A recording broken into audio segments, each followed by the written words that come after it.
En sortant de prison, vous êtes lancé dans la prévention. C'est ça. Et vous avez eu l'idée de reproduire, à destination de ceux qui pourraient avoir la tentation de se dire que la prison c'est le Club Med, de reproduire sur un camion une cellule de prison de 9 mètres carrés.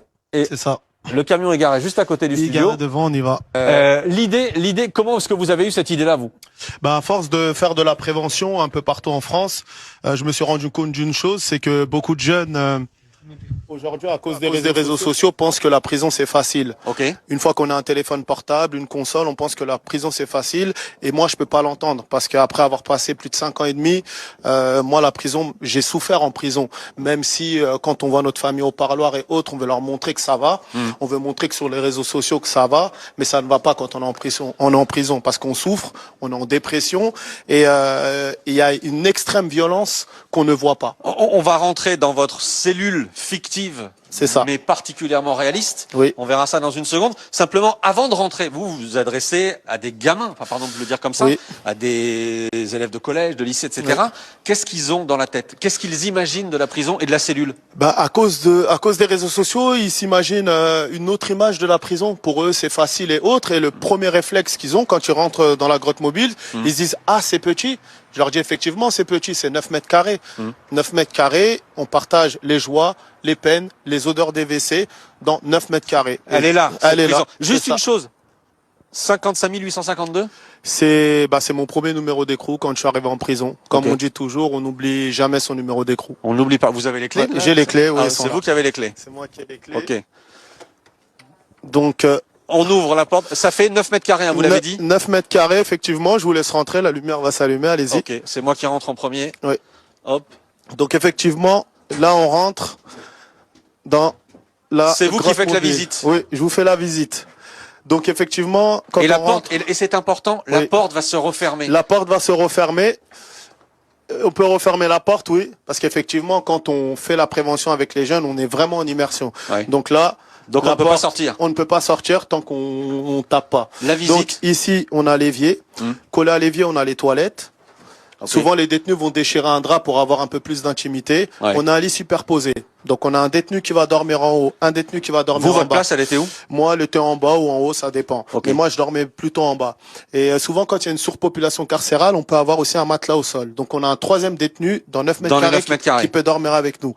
En face, on a la fenêtre où il y a les barreaux, normalement. On a une télé. Tout ce qui est plaque chauffante, machine à café, Chenifi, c'est des options. Si on a de l'argent, on peut s'en acheter. Si on n'a pas d'argent, on n'achète pas. On a un petit frigo. Il y a des prisons, il n'y a pas de frigo. Sinon, on n'a rien d'autre. On a une armoire, on n'a rien d'autre. Et les jeunes, souvent, me disent, elle est où la douche? Je leur dis, on se lave pas tous les jours en prison. Ouais. On se lave un jour sur deux. Et je leur dis, lorsqu'on est enfermé, on passe 22 heures sur 24 en prison. Leur première réflexion quand ils entrent, les jeunes à qui vous vous adressez? Ils me disent, ah ouais, c'est petit. Je pensais que c'était plus grand parce que sur les vidéos, j'ai vu que c'était plus grand. Je leur dis non, c'est 9 mètres carrés.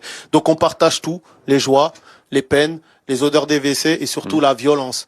Parce qu'on peut être en train de dormir peut-être à 2-3 heures du matin si notre codétenu décide d'utiliser une extrême violence, chose qui est déjà arrivée en prison, c'est chauffer de l'huile pendant que son codétenu dort et lui mettre sur le visage. On parle d'une extrême violence et on est enfermé 22 heures sur 24. C'est-à-dire on n'a qu'une promenade par jour, soit le matin de 9h30 à 11h45 et on sort pas jusqu'au lendemain après-midi, 14h30, 16h45. Donc si on n'a pas d'activité, pas de parloir, on reste enfermé. Qu'est-ce qu'ils vous disent en sortant de la cellule? De souvent, votre grotte, la grotte, vous l'appelez la grotte mobile? La grotte mobile, effectivement. Quand ils sortent de la grotte, ils me disent « Ah ouais, je voyais pas les choses comme ça. En fait, j'ai eu un jour un jeune qui était prêt à faire une extrême violence. Me dire, moi, si on tue mon frère, je vais faire comme toi. » Et lorsqu'on est resté plus de 30-40 minutes dans la grotte mobile, quand il est sorti, il m'a dit finalement non. Et pour moi, c'est une victoire. Vous, ces 9 mètres carrés qu'on a là, ils vous ont changé? Ils m'ont changé. Ils m'ont changé parce que je me suis rendu compte d'une chose, c'est que quand certaines personnes partent en prison, ils ne racontent pas la vraie réalité. Ils nous disent pas ce qui se passe vraiment. Mais quand on a vécu la prison, je ne peux pas entendre une personne me dire c'est le Club Med. Ce n'est pas le Club Med d'être enfermé 22 heures sur 24. On a fait des choses, on doit les payer, mais dites-vous une chose, toute personne qui est incarcérée souffre. Il n'y a pas une personne qui est contente d'être en prison. Oui, on va essayer de sortir dans une seconde. Voilà, on demande à sortir, évidemment. Ouais. Hop. Et on a les images toujours en direct sur BFM TV. Cette grotte, elle est unique. Elle est unique et l'objectif aujourd'hui, c'est de pouvoir la développer un peu partout en France. On aimerait on va retourner vers le studio. On aimerait travailler avec l'État, avec les municipalités pour pouvoir développer ce projet qui est la grotte mobile, pour que partout en France aujourd'hui, on puisse sensibiliser les jeunes autour de l'incarcération et de se dire attention les gars. Parce qu'on a il y a beaucoup de jeunes qui ont une méconnaissance au niveau de la justice. Ils oublient à partir de quel âge ils sont responsables pénalement. Et de leur dire qu'à partir de 13 ans, si on commet quelque chose de grave, on peut se retrouver en prison, ça dissuade aussi. Ouais. Pour vous, le pouvoir justement dissuasif de la prison, il doit, j'allais dire, exister ou réexister. Certains l'ont un peu oublié. Certains l'ont un peu oublié parce que beaucoup disent que c'est le Club Med, donc d'aller en prison c'est rien.